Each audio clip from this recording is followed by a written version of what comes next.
Assalamu alaikum. You're watching Views and News and I'm Faisal Rahman live from our Islamabad studios. Today we'll be talking about the Pakistan's economic outlook. Especially we'll be focusing on the IMF talks and also on the rupee dollar parity. And then again Saudi Arabia again has been very kind. I would say that they have granted $4.2 billion, out of which $3 billion would be kept in the State Bank, whereas the rest would be regarding the deferred payments of oil. So that was something very positive, I would say, that has really made sure that the rupee in fact closed down from 174.85 to slightly under 174 now because of the this money which was granted to Pakistan. Now basically when we talk about this 1.2 billion oil facility, that is going to be, as I earlier mentioned, that is going to be the deferred payment. So that is also going to put some pressure off regarding the oil import bill. But one very major issue, and that is about the rising international oil prices, and that has created a lot of inflation. And when we talk about inflation in Pakistan, I think that is the most important challenge for the current government. Having said that, now the current situation as far as law and order is concerned, again, since the last couple of days, we all know that the TLP, they are on the roads again. God knows what they are up to, what they are demanding. But having said that, that is going to create a lot of issues for the general public. It has already created. So that could also become another very important factor in this current week. There could be oil shortages, there could be food shortages in certain parts of Punjab. Now the government has decided that they will be deploying the rangers along with police.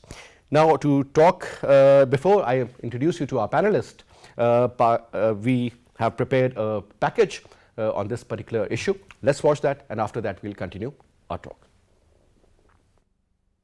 Shaukat Tareen, advisor to Prime Minister on Finance, nullified the conspiracies regarding failure of talks between IMF and Pakistan in his press conference on 27th October. He clarified that Pakistan is close to reaching a staff-level agreement with the International Monetary Fund. बिल्कुल करीब पहुंच चुके हैं और बिल्कुल insurance ले लें मेरे से भी. बस एक आधी चीज़ है जिसके ऊपर हमारी बहस हो रही है. In his press conference, Shaukat Tareen stressed that Pakistan would have to rationalize its taxes under the IMF deal for bridging the gap that occurred on the account of shortfall in the petroleum levy. Prime Minister's advisor on finance also shared details of financial package from the Kingdom of Saudi Arabia in his press conference. He told reporters that Saudi Arabia will support Pakistan with $3 billion deposits and $1.2 billion in the realm of refined petroleum, oil and lubricant products. Experts believe that Saudi package of $4.2 billion will be beneficial for Pakistan on account of stabilization of the rupee against dollar, and immediately on 27th October, Pakistani rupee rebounded and recovered against the United States dollar in the interbank market. Federal Minister for Energy Hamad Azhar in the same press conference reiterated that the world was passing through a commodity cycle. Prices of food commodities and petroleum, oil and lubricant prices had gone up against increasing global demand, while the supply has become choked. Hamad Azhar said that PTI government had provided relief of rupees 450 billion to customers since August 2020 by keeping the petroleum levy and GST on the lower side. Ministry of Finance जो कि tax का तयन करती है 450 अरब हम एक साल में टैक्स की छूट दे चुके हैं तेल की कीमतों को कम रखने. ये अगस्त 2020 से लेके आज तक की मैं आपको फिगर दे रहा हूँ सेल्स टैक्स और पीडीएल की मद में. तो 450 अरब जो है वो इसका एक इम्पैक्ट आया है, और जाहिर है कि जब 450 अरब का इम्पैक्ट आता है तो हुकूमत इसको कहीं दूसरी तरफ से पूरा करने की कोशिश करती है. तो अब हम पे जो है वो फिस्कल प्रेशर्स भी बढ़ते जा रहे हैं कि एक तरफ हम तेल की उसके ऊपर बिल्कुल हमने टैक्स को इतना कम कर दिया कि हुकूमत जो है उसके ज़ाहिर अखराजात होते हैं, आपका पब्लिक सेक्टर डेवलपमेंट प्रोग्राम होता है, आपकी तनख्वाहों के खर्चे होते हैं, आपकी डिफेंस नीड्स होती हैं. तो हुकूमत ने अभी तक तो पूरी कोशिश की है. So we have with us, on my right is Shakil Rame Saab, senior economist. Rame Saab, thank you so much for your time. And we have with us Ahmed Hassan Mughal Saab. He's the former president of Islamabad Chamber of Commerce and Industry. Mughal Saab, pleasure to have you, sir. And on Skype we have with us Farhan Bukhari Saab, who's a senior journalist of Financial Times. Bukhari Saab, pleasure to have you, sir. Thank you so much for your time. And we'll also be talking to Dr. Waqar Ahmed Saab, who's the joint executive Director, SDPI. He is going to join us on the telephone. But let me start off from you, sir. Rame Saab, Pakistan's economic outlook. To be very honest, sir, looking at the current scenario, the overall digits if you go through, it seems that, sir, at the end of the day, nothing positive is happening. Yes, we are getting the loans, we are getting the deferred payments regarding the oil. But is this the way forward, sir? How long can we depend on the money? Either we are dependent on the Chinese investments, either we are dependent on loans. Sometimes, IMF is not giving you ED or something. They are practically giving you a loan on certain terms and conditions, and then they twist your arm. I mean, there are problems there. You talk about FATF issues, sir, whether it's political or diplomatic. We don't care. But at the end of the day, you are still in the grey list, no matter what you have done. What is going on? Faisal, if you look at what is people were talking today in Pakistan, 2 or 3 things about the economy. Number one, we have a charity money of $3 billion and a deferred payment. Second, IMF has agreed to release our installment. Or we are talking about, so we will be getting this deferred oil. So we have reduced this country to this level. So we are not talking about the economic outlook or the vision. We are talking about, unfortunately, we are celebrating charity and the loan. So that is whole story of our economy right now. That is so unfortunate. So unfortunate. The most unfortunate part is that the ruling elite of this country, including government, opposition parties and other institutions, they have brought the country to this level. They are not working to look for the productive sector. They are not looking for the new investment. For example, we have this investment opportunity. For the last 3 years, Prime Minister of Pakistan everywhere talking about CPEC is the lifeline of Pakistan. Look at that, what institutions are doing below his nose. So what they are doing, you cannot materialize the industrialization cooperation agreement. Recently this year you have signed that after JCC, and in these 3 years at least you must have brought the $6-7 billion investment in the industrial sector if you plan well and execute well. But the egos of our institutions, like bureaucracy, when I say institutions, mostly the bureaucracy and the different ministries, they are fighting among themselves like that. They are the child, they want to get something really good for their ministry. They are not thinking about the big picture. So big picture is a CPEC. You have to facilitate all the investors who are coming for the CPEC investment. Either they are Chinese, Pakistani or any third country. That's correct, sir. Third country. So this was the way out which we must have adopted. But look at that, in the last 3 years, the government, what is doing? So you are happy that you are getting more remittances. So You are dependent on something which is beyond your control, remember. So one thing, we're talking about a $3 billion. So government, so due to the higher oil prices, so Saudi Arabia is in a comfort zone and they gave us the $3 billion. Think about tomorrow, if the price of the oil goes down, so what will happen? Think about, you have to pay back loan, the loan to the IMF. Third thing, what your Prime Minister was doing today, he was meeting with privatization chairman and the finance minister to speed up the process to sell the SOE, state-owned enterprises. So this is all, I don't understand what is their vision and where they want to reach. Is privatization the formula? So I don't agree with the privatization formula.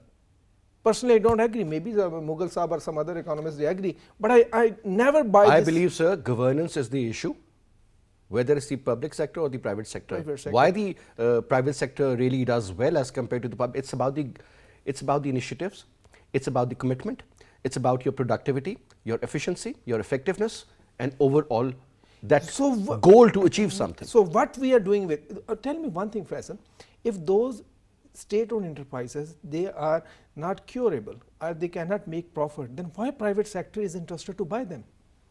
Because That private means sector knows the worth of those assets. One yes. thing, and second thing, Faisal, when you will be selling these state-owned enterprises, you have to settle all the accounts of liabilities, and you also have to give the golden handshake scheme to the employees who will be. So and then what print money and give the money. you will be left with no money.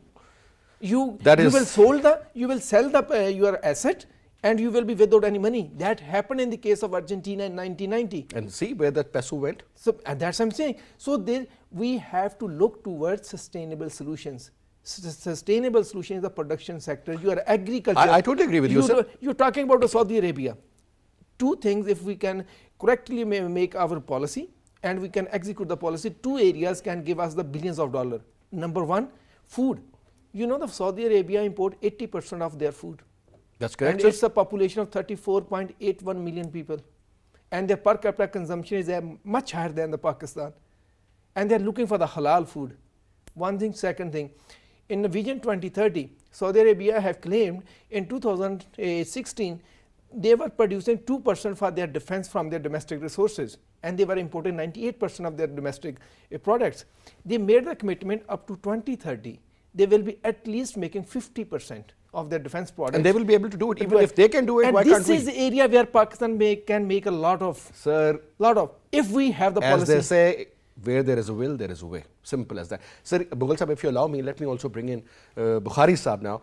Bukhari Sahab, there is no question. I mean, when you look at the digits, when you hear what people are saying, when you look at the inflation, when you talk to normal people, sir, it seems as if, this is the actual financial crunch, sir. There seems to be no policy, in fact. There seems to be no commitment. Just by saying things you can't do. You have to deliver, sir. And currently, sir, if this current government is having any problem, sir, that problem is of financial issues, that is about inflation. Let's start off from there. Bukhari sir. I think there's a huge, big disconnect between the reality on the ground and what people among decision makers are saying. But before I respond to that, I'd also like to say that the $3 billion committed by Saudi Arabia, that everyone, at least in the ruling circle, seems to be celebrating. Let's not forget, just over a year ago in 2020, when Foreign Minister Shah Mahmood Qureshi publicly called for an OIC meeting or OIC gathering on Kashmir, Saudi Arabia took offense to that, and that's a separate story, and immediately called for the return of $3 billion, an earlier $3 billion that had been placed to boost Pakistan's reserves. Today, we are celebrating this gesture. Tomorrow, heaven forbid, something unforeseen, unpredictable happens, and there'll be a reversal. So let's not rely on these crutches, which have no relationship to Pakistan's own productive capacity. Now, coming to the challenge or the challenges, there are many challenges surrounding Pakistan's economy. And you've talked about inflation. What you see at the end of the day is a combined effect of economic reasons, but also a failure of governance, a failure of the rate of the state to enforce price controls across Pakistan, which has now led to the creation of very powerful cartels. And these cartels essentially draw a very hard bargain and try to live with their own preferences rather than the public interest. The public's interest ultimately can and will only be protected by the state because it's the state's responsibility. As long as we have this disconnect between the ruling kind of authorities and the situation on the ground, you will continue to have increasingly adverse conditions for ordinary people across Pakistan, whereas the ruling class will continue to present the situation as a consequence of successful economic policy making. You have to find a way to end this disconnect. Without ending this disconnect, I'm afraid there's going to be no end in sight to the challenges that are faced across Pakistan's neighborhoods. That's so correct. Now, Mughal Saab, you're somebody who deals with the traders, with the business community on almost daily basis. You yourself into business and all. There was this traders issue going on in Islamabad again. We saw the containers and issue. But sir, having said that, what exactly is the problem of the current trader or businessman who's running any sort of a business, sir? First of all, I would say that there's a big mistrust between the FBR as well as the taxpayer. So you see that people who are the ones who are paying taxes are the one who get taxed more. People who are not in the net, they're the one who roam around. They don't have any liabilities. They're not under the pressure of FBR. Now the government is trying to expand the tax base. On that, they're trying to put in point of sales for on all the traders. But the issue is, do they have the capacity to put a POS on all the retailers that are in? The answer is no. Definitely. So they don't have the capacity to do that. So if I'm the one who's paying, who has a POS on my premises, and you're the one who does not have that. So how am I able to compete with you? This is one of the issues. Then there's the issue of the increasing prices of fuel, and then there's a utility as well that has been increasing as well. And you've seen that in most of the European countries, and as well as those stronger economies, you've seen that they had some kind of relief during the pandemic as well. But over here, traders, because we know that we do not have the capability to give everyone, hand out money to the public or to the business community over here as well. So during the pandemic, the interest rates in USA was 0% and 0.25% in UK. I'm just giving you, yes. We were hovering around 14, 13 at that time. Even now, and later on it came down. So this on the interest rate, I would talk on that as well. Anyone, if you're living abroad, you're a Pakistani and you put money into the Roshan account, so you get an interest rate of 7%.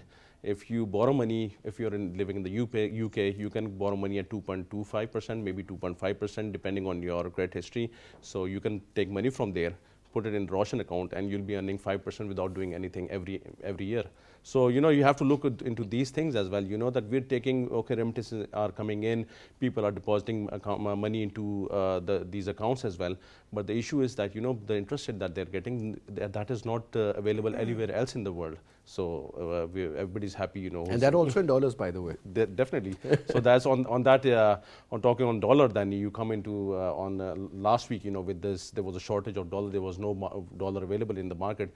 So someone wanted to buy some dollars, and it was selling for 179 rupees. And in the black market, 179. Yes, 170 in the open market, not black market, open market. It was 179. No, whoever had available, they were selling around that price. So this volatility, this instability in the economy, this issue with the TLP coming up with for the government as well. You have to look into that. That this is creating. How would anyone, would a local investor be willing to invest in Pakistan if he sees that there are so many issues? And then we say Pakistan is not an extremist country. And I mean, when you see those visuals, no matter what sort of a blackout is there, nobody's showing any live coverage or anything. But sir, I'm getting a lot of footages, a lot of visuals. I wish I could show that on TV and people should know what these TLP characters are doing.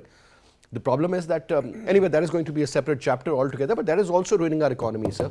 Definitely. When people see this happening, I mean, the way they have burned the cars, the way they have, burned the buses, God knows what's going on in certain areas, and most likely, if they end up coming close to Rawalpindi and Islamabad, people will soon understand what's going on. Definitely. How many policemen have been injured? How many have been killed? I mean, is that a joke? But when you show this, I mean, no matter you give 100% on top of 100% in terms of dollars, nobody's going to come and invest. Definitely. When they see these visuals. Sir, we have been joined in by Dr. Waqar Ahmed Saab, the Joint Executive Director of SDPI. Waqar, Assalamu alaikum. Assalamu alaikum, sir. Good to have you, sir. Thank you so much for your time. Now, since we were talking about the overall economic situation in Pakistan, sir, honestly speaking, what should we say? I mean, let's hear you out, sir. What's going on? How things will be managed, or will they be managed, or this is going to continue the way it is, sir? Thank you, Faisal Saab. I think there are three points that I could make over here. One, of course, is that in terms of the COVID recovery, and if I look at the macroeconomic fundamentals, Pakistan hasn't done very bad vis-a-vis other countries. I see other countries carrying much larger debt and, of course, much larger budget deficits have been faced by those economies during COVID months. So thankfully, by the grace of Allah, Pakistan has done well in terms of coming out of the incident lockdown, economic incident lockdown. Second is that somehow at the end of the third wave of COVID, we decided to embark on a growth phase. Now, that is something which can be contested, whether that was a good move or not so good move, because, of course, to some extent, IMF is also concerned since the time we actually started saying that we want to move from stabilization to the growth path, which actually involved a lot of expansion on the fiscal side, large government expenditures on social protection, which were okay up to an extent. But after that, of course, the government's budget could not sustain it, according to, of course, government's own resources, as well as what we are hearing from the fund. So that's where I think international development community, as well as the foreign investors, which you were just referring to, would like to see a bit of belt tightening now. They would not like to see ballooning of the deficit. We had actually trimmed it down prior to COVID. They would like us to go back to the same kind of fiscal discipline. Finally, I think one point which needs to be made is that now that after some time after DASU, we are now seeing that activities on CPEC front are coming back to normal, and you are seeing interest in several of the projects led by China come back. I think now is the time to also vote the non-China investors as well. And one really needs to focus at the kind of initiatives that the government is now taking in Dubai Expo. I think this much more in that direction is required to bring non-China investors as well to Pakistan. Oh, that's a very positive approach. But the reality is, sir, whenever we talk about this word deficit, sir, current account deficit, budget deficit, trade deficit, balance of payments, I mean, everything seems to be in negative, sir, unfortunately. But, sir, people who are sitting in Dubai, Pakistan is not the only country. In fact, there are so many other countries who are doing much better than Pakistan. But having said that, sir, regarding COVID, since you talked about it, our government, sir, not this current government, I mean, even in the past governments also, sir, getting the loans and giving the subsidies, then I would say the IMF conditions are right. I mean, why to blame IMF or why to blame other countries like India that, you know, they are putting pressure regarding FATF or other things? You have to put your own house in order. Simple as that, sir. And since Pakistan never had a great airline like Emirates or, for example, some European airlines, so nothing happened because it was actually better that our planes were resting, because the kind of condition they have, I mean, it's a joke. We talked about tourism, so there isn't much tourism in Pakistan. I mean, these were the major sectors which got affected, travel and tourism basically, and so much more. So I think getting out of COVID, for us, it wasn't a big deal, because countries like UAE, countries like Greece for that matter, and countries which had huge tourism like Far Eastern countries, they suffered a lot. So we had nothing to lose, so we lost nothing, isn't it? No, I totally agree with your both your points, in fact, Faisal Saab. But I think the earlier point that you made is very important, that we are doing, and then the forward endowment is special, unfortunately. And I think this is the kind of spending behavior, spending pattern that the country needs to come out of. And this is what I is also fearing, that as Pakistan enters next year into an election cycle, there would be a large expansion of fiscal deficit. We're already hearing an expansion which could take place in Kamyab Jawan program, social protection programs such as Ehsaas. And really, IMF is also questioning whether we really need that kind of expansion now that the country is, alhamdulillah, out of COVID. So you're right on that. But I think you know more than anyone else that the political cycle and the political compulsions will really prompt an expansion. That's what we have seen with the past two democratic governments as well. How did it last year? They ran very large budget deficits, unfortunately. But this year around, one thing which will come to test is the public finance law, which this government has actually passed, and they have put a condition on themselves, and it is sort of more stricter than the fiscal responsibility law which used to exist since 2005. So let's hope that the government will adhere to the limits which have been given in the public finance management law this year. All right, thank you so much, Dr. Waqar, for your time. Now, coming to you, sir. I mean, we talk about government spending. You know, every government claims that, you know, they will be reducing the government spending and they'll be increasing the income through, you know, taxes. Broad base of the tax, not the percentage. Good enough, sir.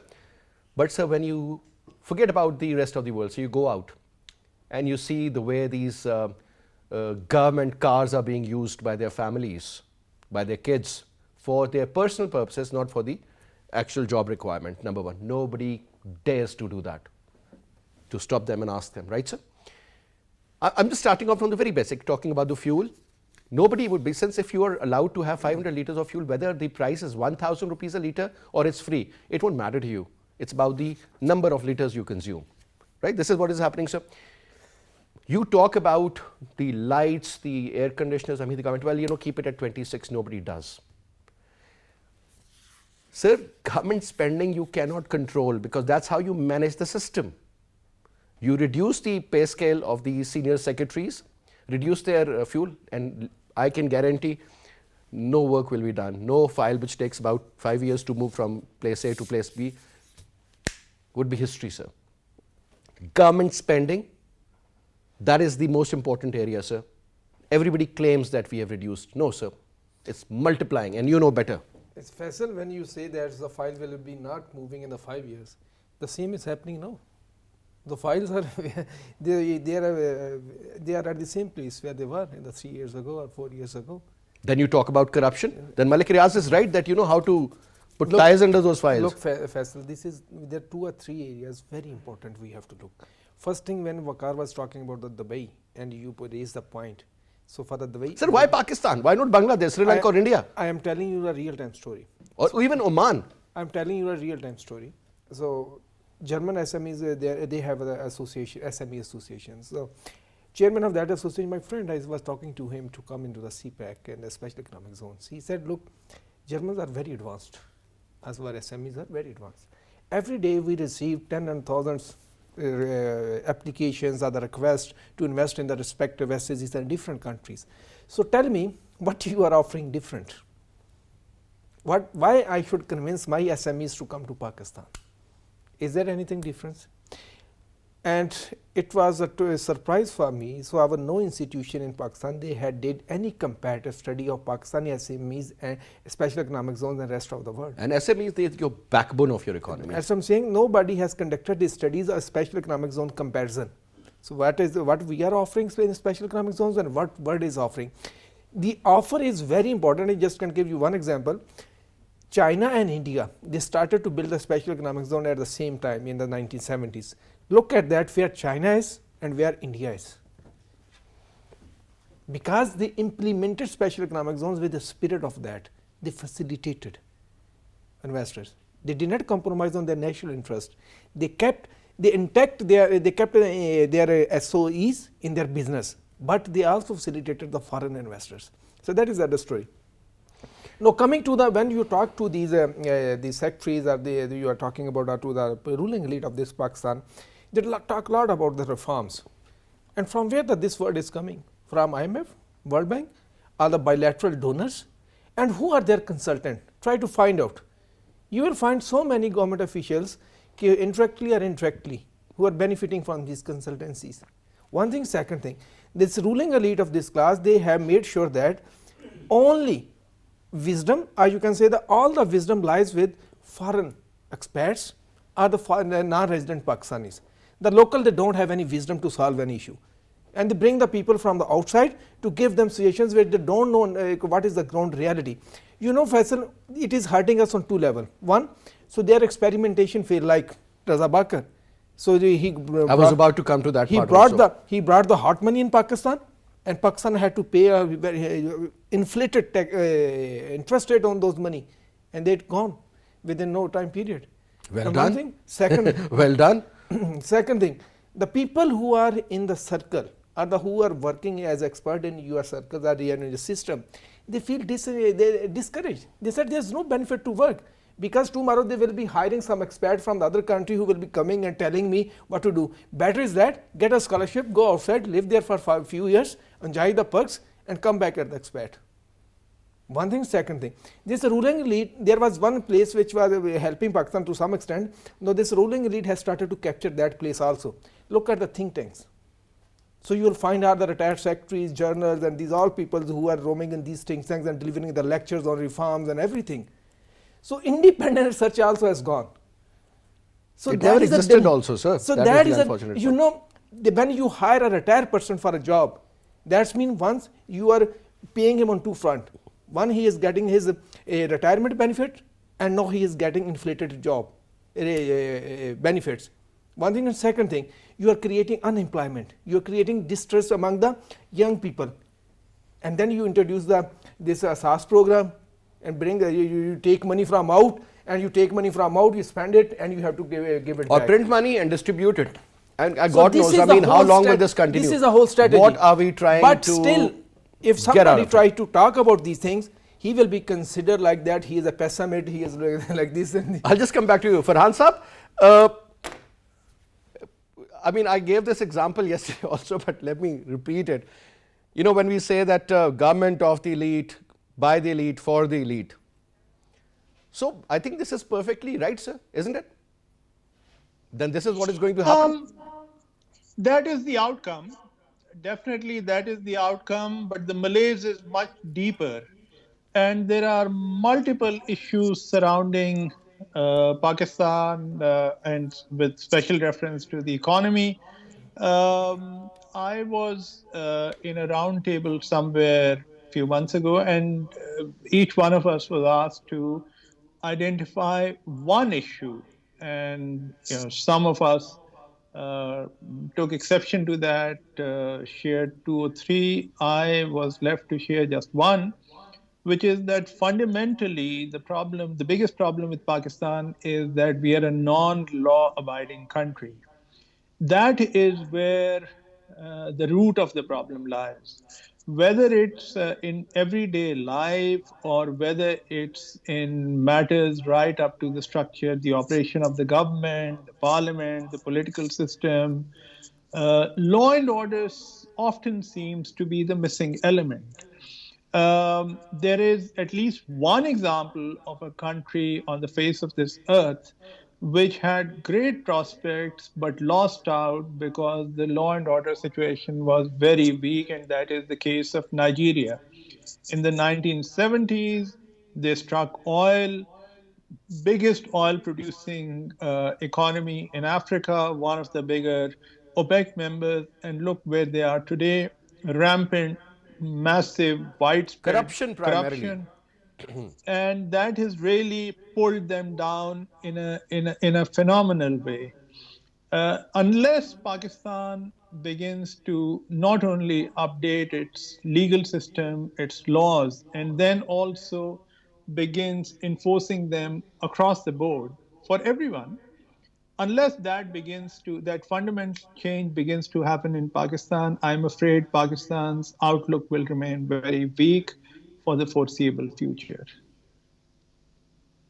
Well, that is true, but that's so unfortunate, sir. But sir, talking about the reforms earlier, we were talking about reforms that, people come in, they get the jobs, they do consultancies. Sir, whatever reform you bring in, unless and until there is no implementation, nothing is going to happen. And consistency again is another very basic requirement. Now, Farhan Saab, when you have been covering finance for such a long time, sir, and looking at the current situation of Pakistan, sir, where dollar is, I mean, it's unbelievable. Our friend was mentioning that it was being traded at 179 rupees in the open market because there was a lot of in the shortage. black market. Yes, sir. No black, in the white market. Not in the black market. I mean, through these people, who deal with money and all. Now, what I'm saying is, sir, if this continues, do we have any chance is there any chance of survival, sir? Or keep on getting money, keep on selling the government enterprises? That is the way forward? In the last few months, the government has liberalized imports in a very big way, and I think that's a big mistake. It seems they're trying to create a sort of a feel-good factor in the run-up to the 2023 elections, but this is a major mistake for Pakistan's economic future, the reason being that the kind of trade deficit that we've begun experiencing just in these past few months is completely unsustainable. That's not just my reading, but the reading of many others. Unless this is curbed immediately, as quickly as possible, and it needs to be done as part of a set of emergency measures. The administrative controls which are at the center of controlling prices, especially prices of food commodities in the market, the local market, those have to be tightened up and enforced in a big way, because that's turning out to be a very big liability for middle-income households and especially low-income households. In my opinion, these two initiatives are an absolute must, along with those dealing with matters like the TLP are also very central to returning Pakistan to some semblance of certainty. Stability will come in time, not immediately, not right away, but stability will take a bit of time. But those two other factors are ones that need to be tackled on an emergency basis. Well, sir, Mughal Sahib, it has to be done on war footing, exactly. Farhan Sahib is right, ASAP basis. I mean, but there's a disconnect. I mean, over here, I read that Shaukat Tareen Sahib says have to rationalize the taxes. I mean, over there, it's a different ball game. I mean, do they understand what the real problem is? Is there any sort of an engagement between the traders union and the decision makers from that side with the decision makers from the government side? Have they been able to sit and discuss and actually chalk out any strategy or something?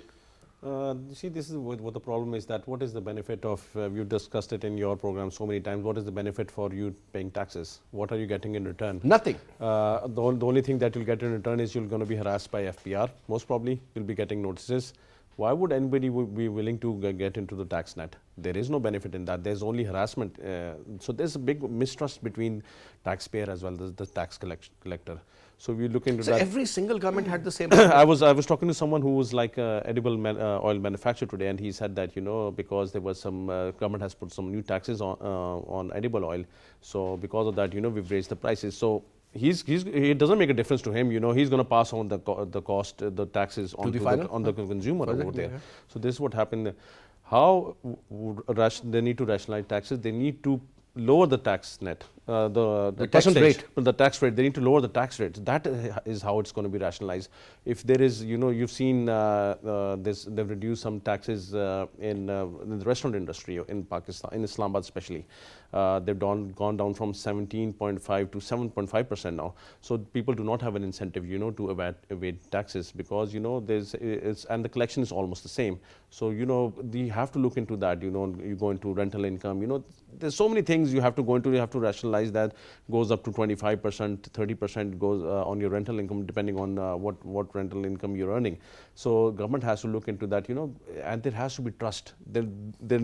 People need to be, I'm a taxpayer, I'm a businessman, I know that whatever I'm declaring, that will be accepted by FPR. It's not that I'll be getting a notice or I'll be in the audit.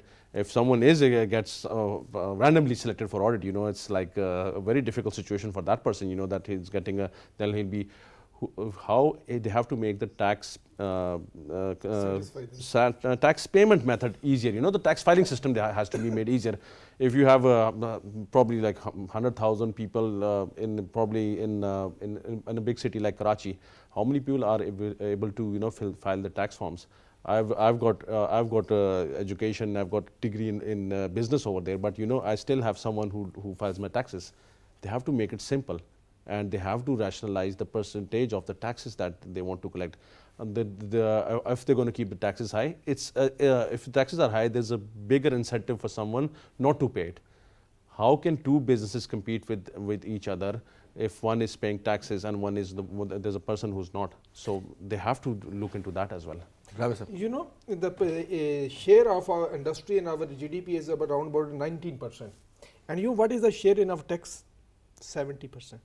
We did not go, every government come to power, they say we will expand the tax base. I've been hearing that for the last God knows how many years, sir. But it has to be done at some stage, sir, because you can't survive like this forever. I mean, God knows how come we have been able to eventually carry on for 70, 75 years, but it has to be done. You cannot borrow money just to pay the interest. Exactly, sir. Exactly. This is what is the truth. And that's what we are celebrating today. Oh, we got the money. That's why I didn't even talk about the industrial growth or agriculture side. I mean, anyway, sir, I think I was just told that we're running out of time. Mughal sir, thank you so much. Ramis, it was a pleasure. Farhan sir, thank you so much for your time also, sir. And we're also thankful to Dr. Waqar Ahmed, who also spoke to us. But anyway, that's all we have for this. I'll see you inshallah tomorrow. Till then, you take good care. Khuda Hafiz.